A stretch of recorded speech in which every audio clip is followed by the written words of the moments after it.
एक जंगल में सभी पक्षियों के घर में से रोज रोज दाना चोरी हो जाया करता था। एक दिन ऐसे ही टुनटुनी चिड़िया के भी घर में चोरी हो जाता है और टुनटुनी चिड़िया बेचारी बहुत उदास हो जाती है। हे भगवान, ना जाने कौन रोज रोज सभी पक्षियों के घर में से चोरी कर लेता है। मिट्ठू तोते के घर में से परसों की थी चोरी और आज मेरे घर में से उस चोर का कुछ ना कुछ करना पड़ेगा। मैं अभी जाती हूँ मिट्ठू तोते के पास और उससे कोई राय विचार लेकर आती हूँ। इतना कह के टुनटुनी चिड़िया वहाँ से सीधे मिट्ठू तोते के घर चली जाती है। अरे अरे मिट्ठू भैया, मैं क्या बताऊँ, परसों आपके घर में चोरी हो गया था और आज मेरे घर में चोरी हो गया। अब फिक्स बारी है बंटी कबूतर की। कल देखना बंटी कबूतर के भी घर में चोरी हुआ रहेगा। अब हम लोग क्या करें, इसका कुछ न कुछ उपाय तो लगाना ही होगा। अरे अरे टुनटुनी, मेरे पास उपाय है। ये देखो, मेरे पास एक कैमरा है और ये कैमरा बहुत अच्छा है। जो भी किसी के घर में चोरी करेगा ये उससे रिकॉर्ड कर लेगा और बाद में सब दिख जाएगा कि चोर कौन है और रोज रोज सभी के घरों में से कौन चोरी करता है। ये लो टुनटुनी, जाओ और बंटी कबूतर के घर में लगा दो।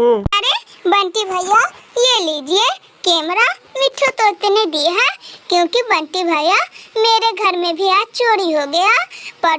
परसों मिट्ठू तोते के घर में, कल नीलो के घर में, आज मेरे घर में। ये तो फिक्स है कि कल आप ही के घर में चोरी होगी, इसीलिए हम लोग आप ही के घर में कैमरा लगाने चले आए हैं। चलो चलो चलो, ये कैमरा लगा दो। अरे अरे टुनटुनी बहन, तुम क्या बोल रही हो? आज वो चोर तुम्हारे घर में भी चोरी कर गया? अच्छा, ये कैमरा दो मुझे, मैं अपने घर के ऊपर लगा देता हूँ। जब चोर चोरी करने आएगा तो यूं पकड़ा जाएगा और इस कैमरे में देख लूंगा मैं। और इधर गोरी कवि एक जगह पे बैठी थी। उस जंगल की चोर गोरी कवि ही थी। गोरी कवि सोच रही थी, अरे 3 लगते हैं बज गया। 3 बजे सारे पक्षी दाना लाने चले जाते हैं। मैं जाती हूँ, आज बंटी कबूतर के घर में से बहुत सारे दाने चुरा के ले आऊंगी और बहुत दिन तक खाते रहूंगी सारे पक्षी के चुराए हुए दाने। ना कह के गोरी कवि वहाँ से चली जाती है। गोरी कवि जाती है और बंटी कबूतर के घर में से बहुत सारे दाने चुरा के चली आती है। सभी पक्षी एक जगह पे इकट्ठे होके कैमरा चेक कर रहे थे तो पता चलता है ये तो गोरी कवि है जो सभी के घर में रोज रोज दाने चुरा लेती है। अरे अरे, ये लो बंटी भैया, चोर आपके सख्त सामने है। अब इसको आप जो करना चाहते हैं करिए, लेकिन हम लोग इसको इस जंगल में नहीं रहने देंगे। इसे पीटेंगे भी और इस जंगल से धक्के मार के बाहर निकाल देंगे। ये दुष्ट गोरी कवि सभी के घरों में से चोरियां करती है, इसे तो बताना पड़ेगा। अरे हाँ टुनटुनी, तुम एकदम सही कह रही हो। चलो चलो, सारे पक्षी मिलकर उस दुष्ट गोरी कवि को उसके घर से धक्के मार के इस जंगल से ही निकाल देते हैं। इसीलिए तो वो गोरी की बच्ची शायद दाना लाने नहीं जाती थी। चलो अब लेट मत करो, सभी पक्षी चलो। अभी पक्षी गोरी कवि के घर जाते हैं और गोरी कवि को बोलते हैं, अरे ओए गोरी की बच्ची, मैं तुम्हें विधवा कवि समझ के छोड़ देती हूँ। तुम्हारा पति कालू भी चोरी करके मरा था, तुम भी मर जाओगी तो कैसे चलेगा। चलो चलो, चुपचाप ये जंगल छोड़ के चली जाओ। आज तुमने मेरे घर में से चोरी किया है, कल किसी और के घर में से चोरी करोगी। जाओ भागो इस जंगल छोड़ के। इन्हें सारे पक्षियों को देख के गोरी कवि वहाँ से चली जाती है। इनके बाद से सभी पक्षी खुशी खुशी रहने लगते हैं। मेरे प्यारे दोस्तों, अगर आप लोगों को यह कहानी अच्छी लगी हो तो प्लीज लाइक एंड सब्सक्राइब करके बेल आइकन दबाना ना भूलिएगा। अपने तिनके के घोंसले में टुनटुनी चिड़िया अपने 2 अंडे के साथ बैठी थी। तभी टुनटुनी चिड़िया को प्यास लग जाती है। मुझे तो प्यास लगी है, मैं क्या करूं? मैं अंडा यहाँ पे नहीं छोड़ सकती। क्या हो जाएगा, छोड़ दिया तो कोई बात नहीं है, छोड़ देती हूँ यहीं पे अंडा। ऐसा कह के टुनटुनी चिड़िया नदी पर पानी पीने चली जाती है। उड़ता उड़ता एक आवारा कौवा वहाँ पर आता है, जिसका नाम कालू कौवा था। वाह, आज तो मेरा दिन ही बदल गया। आज तो 2-2 अंडे मिले हैं, वो भी मुफ्त में। आज तो मजा ही आ जाएगा। ये अंडे खाने में तो मुझे बहुत ज्यादा मजा आएगा। एक काम करता हूँ, ये दोनों ही अंडे में तोड़ के खा लेता हूँ। कालू कौवा वो दोनों अंडा तोड़ के खाने लगता है। वो अंडा खा के कालू कौवा अपने घर वापस चला जाता है। टुनी चिड़िया वहाँ पर आती है तो देखती है उसका तो बस खोखल ही बचा है अंडा का। टुनी चिड़िया तो रोने लगती है। हे भगवान, ये क्या हुआ? किसी जालिम ने तो मेरे दोनों अंडे पी लिए हैं। अब मैं क्या करूँ?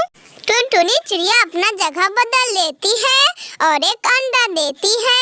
टुनी चिड़िया इस बार अपने अंडे का पहले से भी ज्यादा ध्यान रखती थी। टुनी चिड़िया जब नदी पर पानी पीने जाती तो वो थोड़ा देर के लिए एक पेड़ के नीचे छुप के अपना घोंसला देखती। अरे वाह, आज फिर से वही टुनटुनी चिड़िया का अंडा। उसका अंडा बहुत टेस्टी रहता है। आज तो मजा ही आ जाएगा। कालू कौवा जैसे ही वो अंडा पीने वाला था तभी टुनटुनी चिड़िया वहाँ पर आ जाती है। दुष्ट कौवे, भागो भागो यहाँ से। तुमने मेरा पहले भी 2 अंडा पी लिया था। भागो भागो, नहीं तो मैं पक्षियों को शोर कर दूंगी और वो लोग तुम्हें पीटेंगे। चली जाओ। हाँ, ठीक है, जाता हूँ। लेकिन कब तक? ये अंडा तुम मुझसे कब तक बचाओगी टुनटुनी? हमको टुनटुनी चिड़िया मिट्ठू तोते के पास जाती है और मिट्ठी तोते से कहती है, मिट्ठू भाई, आज तो मेरा वो कौवा अंडा फिर से पी जाता।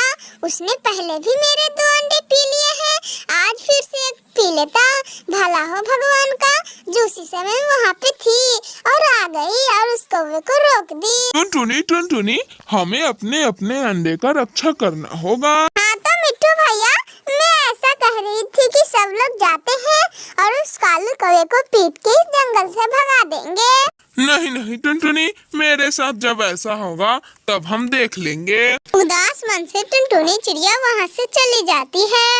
एक दिन कालू कौवा नीलो चिड़िया के घोंसले में जाता है और नीलो चिड़िया के पास तो 2 अंडे थे। कालू कौवा का पेट भरा हुआ था, इसीलिए कालू कौवा एक अंडा को पी लेता है।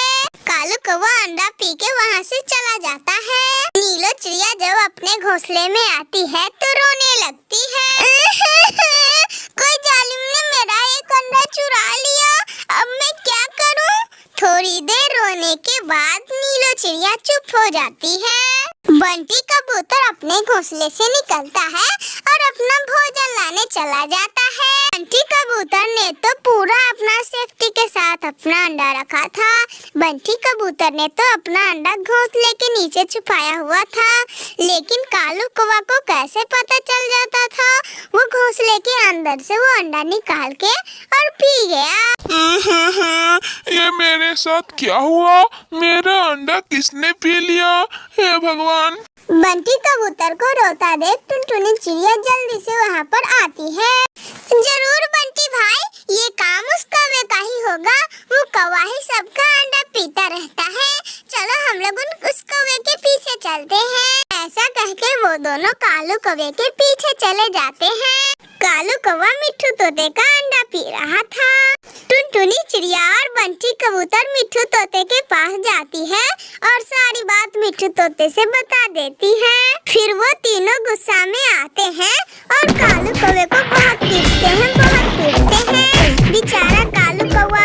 बचाओ, मुझे इन पक्षियों से कोई बचाओ। कालू कौवा कैसे भी अपना जान बचा के वहाँ से भाग जाता है। मेरे प्यारे दोस्तों, अगर आप लोगों को ये वीडियो पसंद आई हो तो प्लीज लाइक एंड सब्सक्राइब करके बेल आइकन दबाना ना भूलिएगा।